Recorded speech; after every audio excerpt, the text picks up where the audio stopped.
nos referimos a Pezuela y luego el último La Serna, ¿no es cierto? La Serna, sí. Y preguntando por ellos, ¿cómo gobiernan ellos ese último periodo antes de caer finalmente en Ayacucho el 24? ¿Cuál es el grado de relación que tienen con Madrid? ¿Cómo se entienden con España? Bien, Pezuela es virrey del Perú cuando todavía... ¿A partir de qué momento? 1816. Ok. Él comienza en absolutismo, pero él está gobernando el Perú cuando hay el cambio al liberalismo. Ya. Entonces, hay una cosa muy interesante que son los tiempos y las distancias. El rey jura en España la Constitución y envía una instrucción para que se jure. Ya. Pezuela tarda 6 meses en recibir esa instrucción y jura la Constitución. Esto es, cuando recibe, fíjense, es el 4 de septiembre. El 8 de septiembre, ustedes saben lo que pasa, que San Martín desembarca en Pisco. Una de las instrucciones de Pezuela es negociar con San Martín, unas negociaciones que fracasan. Pezuela era un virrey muy desgastado. Son en Miraflores. Son las de Miraflores. Claro. Las de Pezuela son en Miraflores, en septiembre de 1820.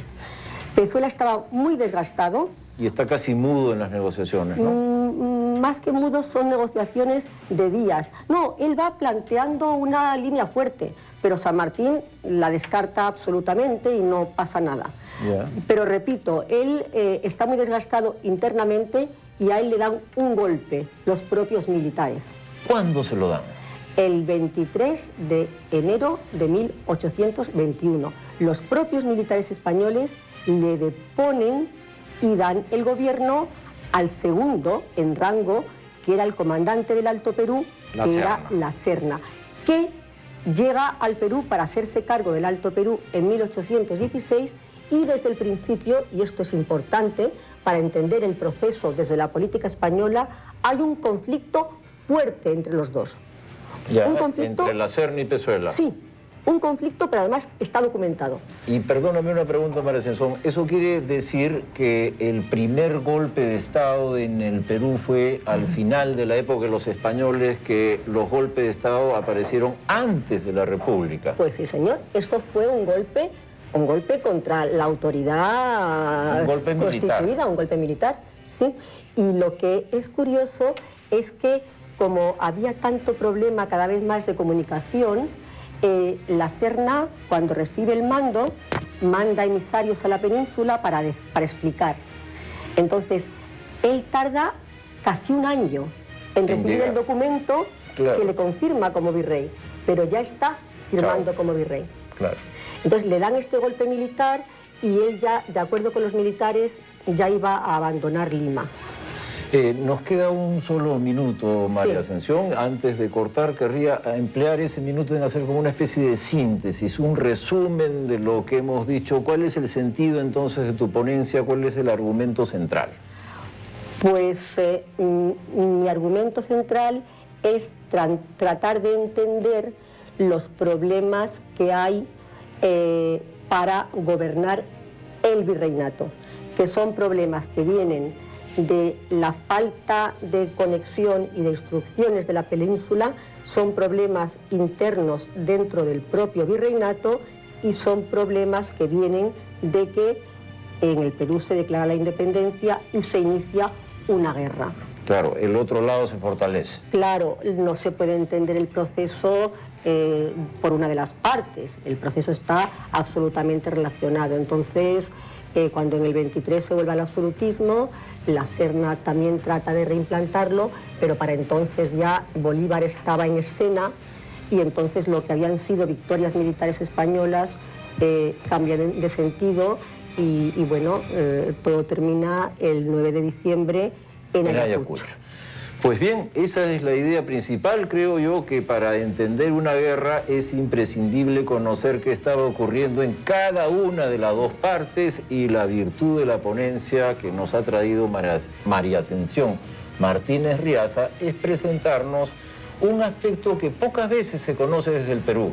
¿Qué estaba pasando entre los realistas en el periodo de la Guerra de la Independencia? Muchas gracias, María Ascensión, por tu participación en el programa. Bueno, más bien gracias a ti, Tony, bueno, y a todos los que estén viendo. Gracias. Ok, entonces nos vamos, mis amigos, a un corte y seguimos a continuación con el último bloque de este programa de conversaciones alrededor del tema de la emancipación. De la época de la independencia y a propósito del inicio de las celebraciones académicas por el bicentenario de la independencia americana, conversando con la doctora en Historia de América, Núria Sala y Vila. Ella es profesora en la Universidad de Girona, que queda en Cataluña, España, y ha venido también a este coloquio organizado en la Universidad Católica, del cual hemos estado hablando. De tal manera que, Núria, te damos la bienvenida. Muchas gracias. Una primera pregunta, ¿qué ponencia has traído a este coloquio? Con un título sugerente, pensaba yo, sobre 4 ciudades y una independencia: Huamanga, Cuzco, Arequipa y Trujillo. O sea, un estudio de la independencia vista en las regiones del Perú. Siempre desde las regiones y desde lo local. ¿Ya? Si pensamos en cuál es la gran problemática y la gran novedad de la política actual peruana, es la emergencia de lo local y lo regional desde el punto de vista político. Actual. Ahí se expresan nuevas formas de hacer política, nuevas élites políticas y la presión de los ciudadanos del Perú que reclaman a través de lo local y regional sus demandas y reclamos. Pero tú lo que nos estás contando es que en las vísperas de la independencia esta fuerza de lo local y de lo regional emerge. Porque lo que tenemos que ver en la historia es cómo nos explica el presente y hay que buscar en qué momento realmente, como bien dices, emerge, en qué momento empieza. ¿Qué empieza en la independencia? Los gobiernos representativos y electivos a nivel local y regional. Y ese es el proceso que he analizado. Y lo he hecho desde el estudio comparativo. ¿Qué ocurre en 3 ciudades dominadas por el gobierno virreinal? Huamanga, Cuzco y Arequipa, y qué ocurre en Trujillo, ya independiente desde muy temprana época.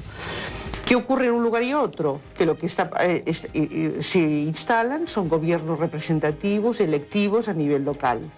Con lo cual cambia radicalmente lo que había ocurrido antes. Gobiernos locales en manos de regidores perpetuos que se pasaban de unos a otros el control del gobierno local. Y ahora, al cual me parece nadie le hacía demasiado caso, ¿no? Los cabildos en la época sin elecciones, en la época de los regidores perpetuos, era una institución un poco decadente. Probablemente aristocrática en manos de unos pocos.